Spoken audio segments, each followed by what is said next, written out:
जो एक normal Indian घर, महीने का फर्स्ट वीक है, सैलरी आ चुकी है और साथ ही आई है खर्चों की लिस्ट। बच्चों की स्कूल फीस, घर का राशन, माँ बाप की दवाई, बिजली का बिल, होम लोन का ईएमआई। ऐसे में आप सोच रहे हो अगर कल कोई इमरजेंसी आ गई तो क्या?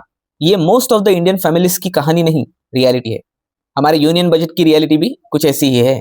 बजट अनाउंस होने से 6-7 महीने पहले, आमतौर पर जुलाई अगस्त के बीच में, मिनिस्ट्री ऑफ फाइनेंस सारे गवर्नमेंट डिपार्टमेंट्स को एक सर्कुलर भेजती है और उनसे पूछती है अगले साल के लिए आपको क्या चाहिए, कितना चाहिए और क्यों चाहिए। हर डिपार्टमेंट अपनी जरूरतें लिख के फाइनेंस मिनिस्ट्री को सबमिट करता है। जैसे कि हेल्थ डिपार्टमेंट बोलता है हमें हॉस्पिटल्स बनाने हैं, एजुकेशन डिपार्टमेंट बोलता है हमें नए स्कूल, कॉलेजेस और यूनिवर्सिटीज चाहिए, ट्रांसपोर्ट वाले बोलते हैं हमें नए रोड्स बनाने हैं, रेलवे वाले बोलते हैं हमें नई ट्रेन चाहिए। फिर आता है एक कठिन सवाल, भाई खर्च करने के लिए पैसे कितने हैं, कमाई कितनी हुई है? अब सबको सब कुछ देना इज वेरी डिफिकल्ट और यहीं से शुरू होती है पॉलिटिक्स।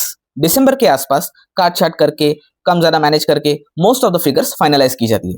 जनवरी तक ये ड्राफ्ट फाइनल होता है और कैबिनेट इसे अप्रूव करता है। बजट रिलीज होने के कुछ दिन पहले फाइनेंस मिनिस्टर और उनकी टीम एक हलवा सेरेमनी करते हैं। इसका मतलब अब बजट फ्रीज हो चुका है और जब तक ये रिलीज नहीं होता उसे कॉन्फिडेंशियल रखा जाता है। बजट रिलीज होने से 1 या 2 दिन पहले economic survey of India release होता है। ये देश का फाइनेंशियल मिरर होता है।